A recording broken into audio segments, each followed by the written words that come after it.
There you go. The floor is yours. All right. Hello, everybody. Thank you for coming. I hope you guys more energized after the coffee break. I'm very excited to be here today. I've been watching BotConf videos for quite a while already, and if a year ago someone told me that I'm going to be here as a speaker, I would never believe it.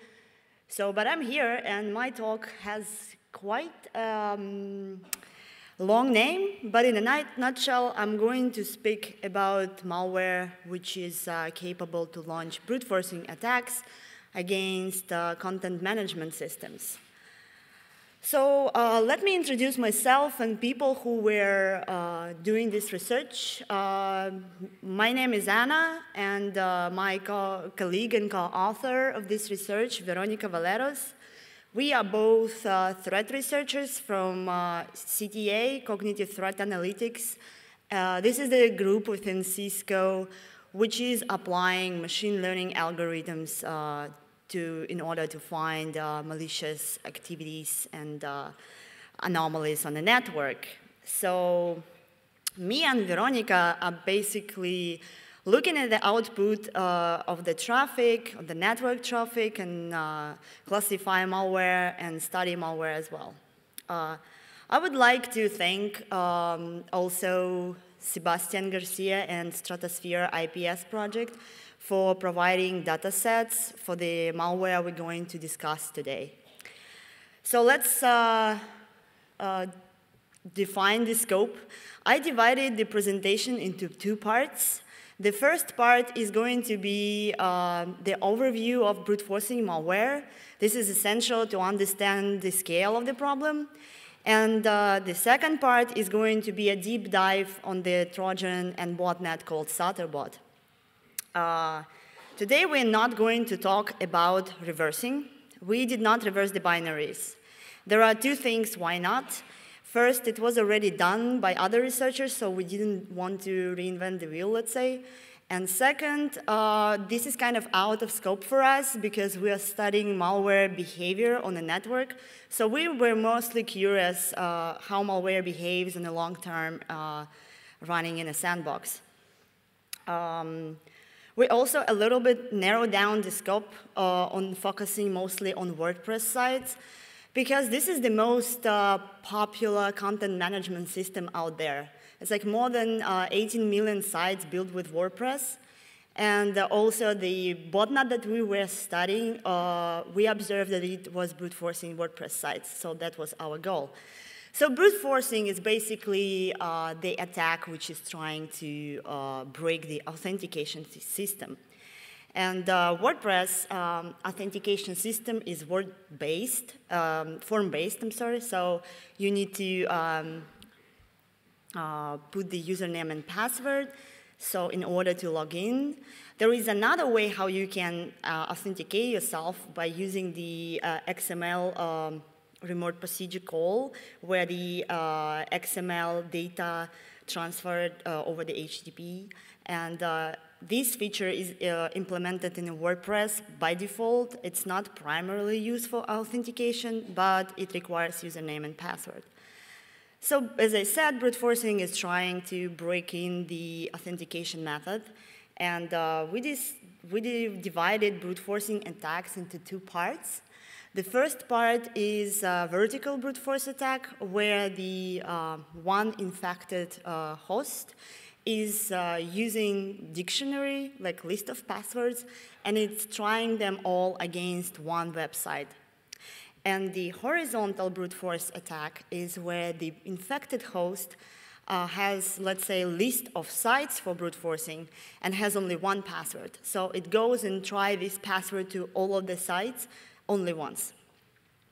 So to understand the problem, I'd like to introduce you the overview of brute forcing malware. And I'd like to start with the year 2009.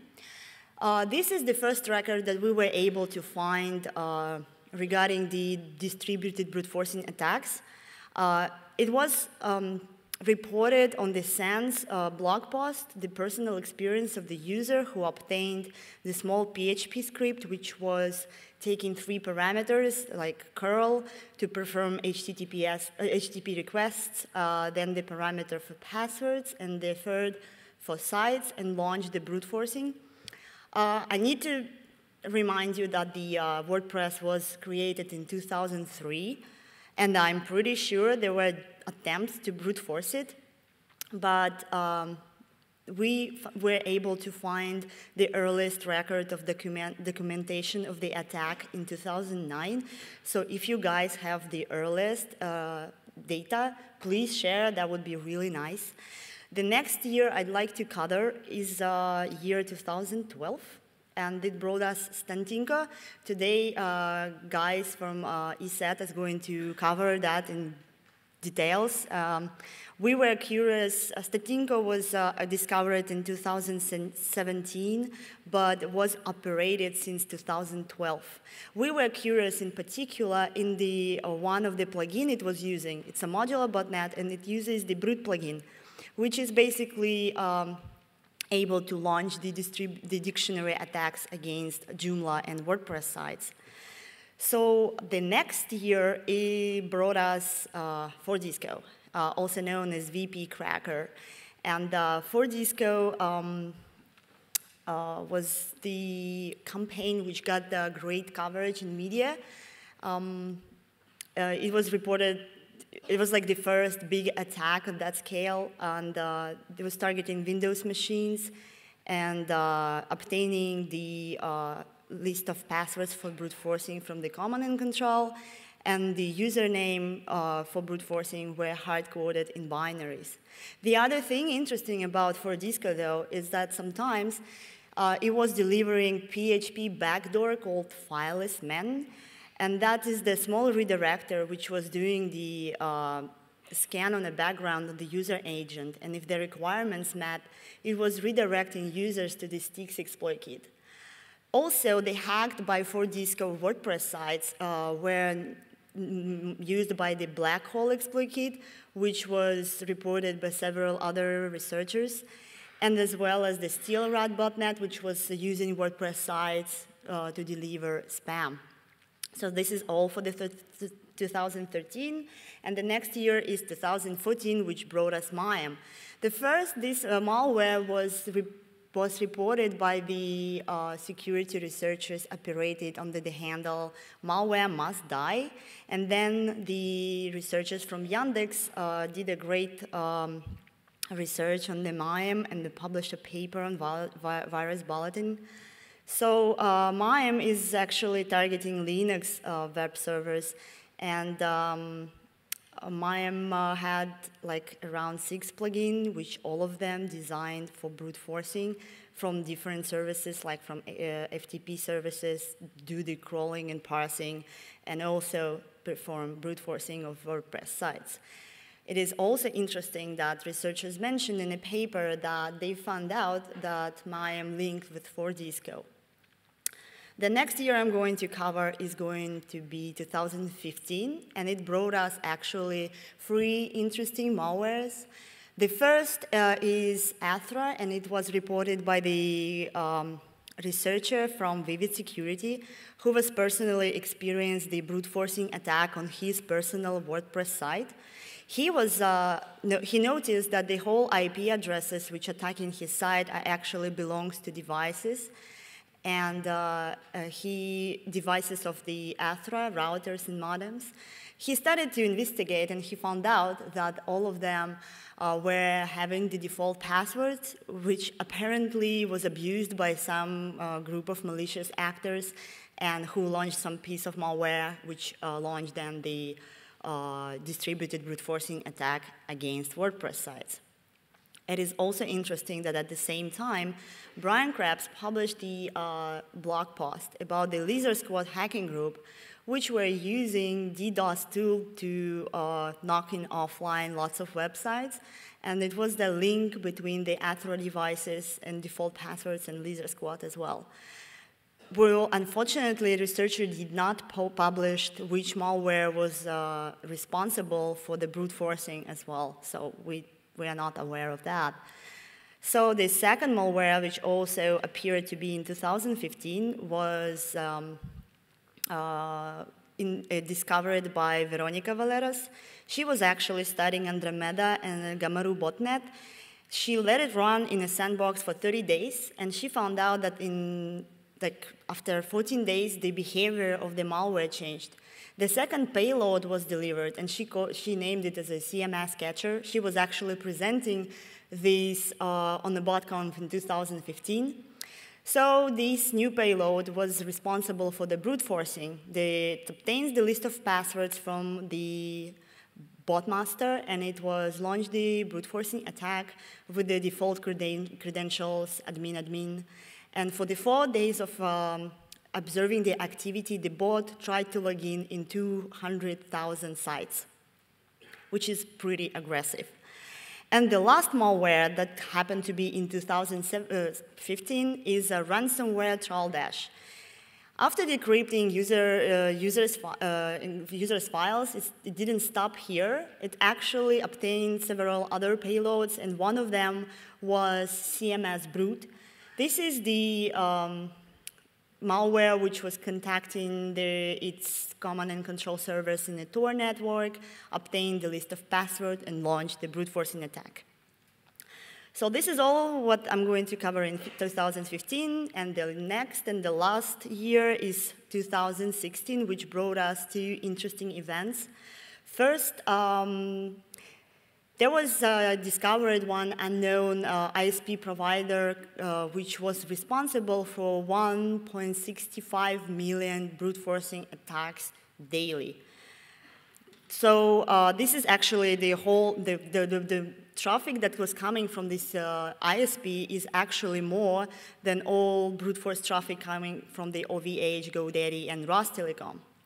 And at the same time, researchers from Word Defense published the blog post about a botnet called Chicken Kiev, which was using WordPress sites for delivering the malware, and apparently they linked this activity with the unknown ISP responsible for the lots of brute forcing attacks. So we can see that brute forcing attacks are very straightforward. They have only one goal: to log in to get the valid credentials, and that's it. They are automated, like as we can see in terms of the unknown IPS, 1.65 million attacks per day, and it still works. So the second part of my presentation is going to be about the Satterbot botnet. I want to say a little bit about the setup, how we launched the botnet, the binaries.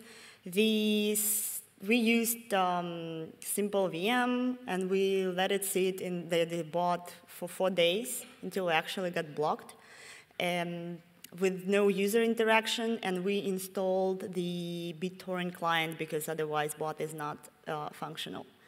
So Satterbot is not something new. Actually, it was discovered in 2013. This is the basically post from the forum where the user is saying, well, my girlfriend downloaded something from the torrent and she's infected. And this is the detection, this is how these binaries were detected in 2003.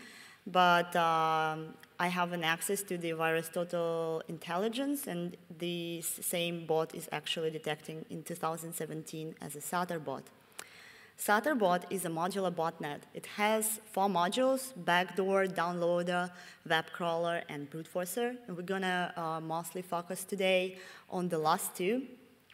The infection starts when the user is searching for pirate software or movies in search engines. And he might ended up on the compromised sites hosting infected by Satterbot torrent. After the downloading the torrent file, in case of the movie, the folder comes with the free files: movie, codec pack, and text file. And in the text file, it said the instruction to run the codec pack in order to watch movie correctly.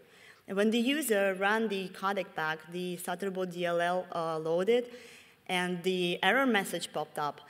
But at that time, the host becomes infected by the Stutterbot and becomes the part of the Stutterbot network. After that, the crawling starts. It was reported before that bot is using free search engines to find the list of sites. It is performing, these free search engines are Bing, Google, and Yandex. So bot is using the combination of words to find the list of sites and then to try and brute force them. So this is the search, how the search looks like in Bing. And it's, we were curious if all the search engines are having the same list of words being searched. So since the bot is communicating in HTTP, we were just get all flows to these searches and extracted the words. And we found out that in Bing and in Google, bot is searching pretty much the same list of words. So for example, the top 5 search words in Bing are the beauty, then report, data, Google. And in Google, it's beauty, data, skin, report, Google. It's like kind of same. And Yandex apparently stands out. In Yandex, bot is searching combination of letters. So here is the small snippet. The list is actually longer. After the bot acquires the list of the list of sites, it tries them it's checking the framework they're running. So in our case, we observed only that bot is checking if sites are running WordPress or not. It is performing GET requests to these sites. And after the successful result found, the brute forcing starts. It was reported before as well that the bot is attacking sites using only one password and attacking them only once. So one password, trying to brute force site only once. Yes, indeed, we observed this behavior as well. Also, the attack happens to be with a simple get post request to the admin panel where the bot is trying to log in, and also it is using the XML RPC and specifically the call VP get user blogs. So here in this example, you can see there is the host name used as a domain name as a username, and the password is magic. So the bot is, as was reported before, using the only one password. Yes, we saw it. We call this a standard credential combination. So the main name is a username and one password. Yes, we saw it. But we also saw the non-standard credential combination used. So in this case, you can see that the name of the site is something vodacannal something ru. And the parameter that bot is using as a username is different, as well as the password change. Since these all examples are coming from the one data set, which was like 4 days of capture, clearly we can see that the bot is changing the passwords. This example is in particular interesting because of 2 things. I'm a native Russian speaker, and Vodakhanal means water canal, and the password is swimming, and I'm not sure if there was some logic behind of it or it's just a coincidence. And the second thing interesting about it is that the username that bot is trying to log in is actually a real username. It's, we suspect that bot is using user enumeration scan, where the script is basically scanning by numerical user ID, try to reveal real usernames. So this one is actually a real username. We also found out that bot is trying to brute force one website more than one time. So here is the Romanian site at 2 p.m. brute forced with the password Makito, and at 6 p.m. the same site brute forced with the password system. We were curious if the bot is using some well-known password dictionary, so we extracted all passwords from the capture, And we kind of did the visualization, and we thought that maybe the most tried ones is going to be admin, we were hoping. But even from this visualization, you can see that the most one tried is Pericles or Yamaha, which is not admin, unfortunately. So we decided to do the small breakdown of the passwords, and here you can see the top tried passwords, and indeed, the Pericles was used around 50,000 times. In fact, for the 4 days of capture, we were able to extract more than 500 different passwords, and they are not listed in any known dictionary, password dictionary. So we assume that it was specifically crafted by an attacker for this bot. We also found out that the bot is actually trying to brute force everything. So here is like we saw that it tries to brute force Twitter and Snapchat and Giphy. So it's brute forcing actually absolutely everything. We were wondering maybe that the attack was targeting a specific country. We did a breakdown on the TLDs, and the attack is actually distributed. It's not targeting any specific country. The most targeted TLD is .com, and the high number might explain that lots of users are hosting their blogs on the WordPress.com. So since the bot is basically brute forcing everything, that might explain that number. But the breakdown on the country TLDs, you can see that there's no attack against any specific country in here. So when we started to look at the Sutter bot, we had around 4 IPs of the command and control service. We used Maltego to visualize and potentially find other intel. And we ended up with that graph. It's not even worth to show because it's so big. And we also extracted some other useful information out there. So for example, we noticed that the changes in the URL path. Here you can see this is the path from the URLs from the 2017, 16, and 17. And the year 15 and 16 are pretty much the same, except the domain name is different. But in 2017, the path completely changed, and the version became 3. We also found out that one of the command and control servers were linked to the email, and in fact, it's only one command and control server which were linked to email. We didn't find any other information. We were curious how often the bot is trying to connect to the CNC service as well, and I did a little connection sequence for you. So when you run the Sutter bot, there are lots of BitTorrent, the torrent traffic, and the advertisement, and then all connections get closed, and the bot performs the connectivity check to Google. And then right after, it contacts the first CNC. In fact, it is sending GET requests to this CNC every 2 hours, and post request every 10 seconds. Right after the crawling starts, bot is searching combination of words in search engines, and then contacts the second CNC. The response comes in the DNS text record, which is encoded. So in fact, we observed for the 4 days of capture or the connection, the DNS request to this CNC only once. And right after, the third CNC contacted, so we assume that the text record, which is encoded, actually contains the location of the third command and control server. The third CNC is heavily used for reporting only. The bot is sending only post requests to it every 16 minutes. And then brute forcing starts. And then we also saw the fourth CNC, which was contacted during the 4 days of capture only twice. And both of the time it delivers binary. And I want to mention that the third and fourth CNC are sharing the same IP address.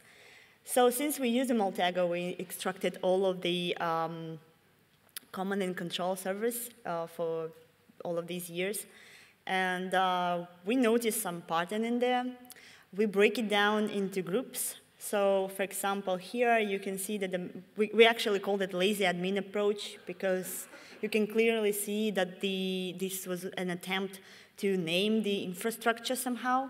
So for example, in the force group, there are these domains which are used for the, which are hard-coded. The second one is the ones which are delivering encoded text record and basically contains the location of the third command and control. The slave ones are those ones which are used for the reporting, where the bot's sending only post requests to it. And the boom ones is just the ones which are connecting to the binary delivering or the torrent trackers. We also were able to obtain the rest of the domains. They are not that clearly named, but still has some specific words keep repeating among them. Okay, so after all of that, you're probably wondering, why should I care? I don't have a WordPress site, nor do I. But think about the bigger scale of the problem. We saw that WordPress, like any site, is most of the time the initial starting point of any attack. And one infected site can infect thousands of users. So imagine 1,000 infected sites can infect 100,000 of users. So the problem is, so it's kind of like a big pool for attackers and also the anonymity. So let's conclude the presentation today. We found out that WordPress, the content management system, including WordPress, were probably brute force since the very beginning of their creation. The attacks are still there, they still works, and it's still used by attackers. The infected sites, or just in general site, is an important starting point of any infrastructure of the malware. And we also found that that brute forcing is not really very much researched. We saw dozens of blog posts, and it's a very valuable intel about the brute forcing, but we did not see and find any extensive research on this topic. So we also, we did not measure the successful rate, and it's kind of really hard for us, which is fall down into our future work, as well as we are curious to find out how often the password changed. And then we're also interested if those successfully hacked sites, which malware use them in the next, in their malicious purposes. So that's all for today from me. The datasets released on the stratosphere-ips.org, you can search it, as well as other data there. Is a bro output, an Argus output, and PCAPs, and DNS traffic, everything. And yeah, I'm happy here to answer your questions if you have one. Thank you. Thank you.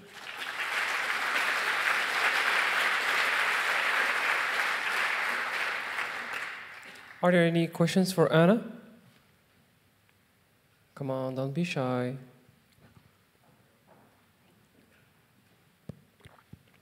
Hi, thank you for your talk.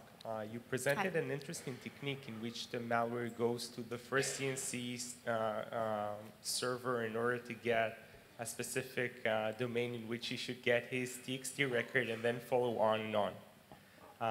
What, in your opinion, is the reason for using this technique? Sorry. Can you please probably repeat, because I... Yes, you showed an interesting technique in which the malware goes to the first command and control server in order to find the domain in which he will get his TXT record, and then will follow forward.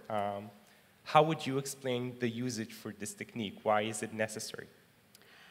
I have never thought about it, to be honest. It's actually a good question. But maybe it's just trying to avoid somehow the detection, because no one, but I'm actually not sure. I'm sorry. Okay. I need to think about it. Thanks. Any other questions? No? So thank you again, Anna. Thank you. Great to be here.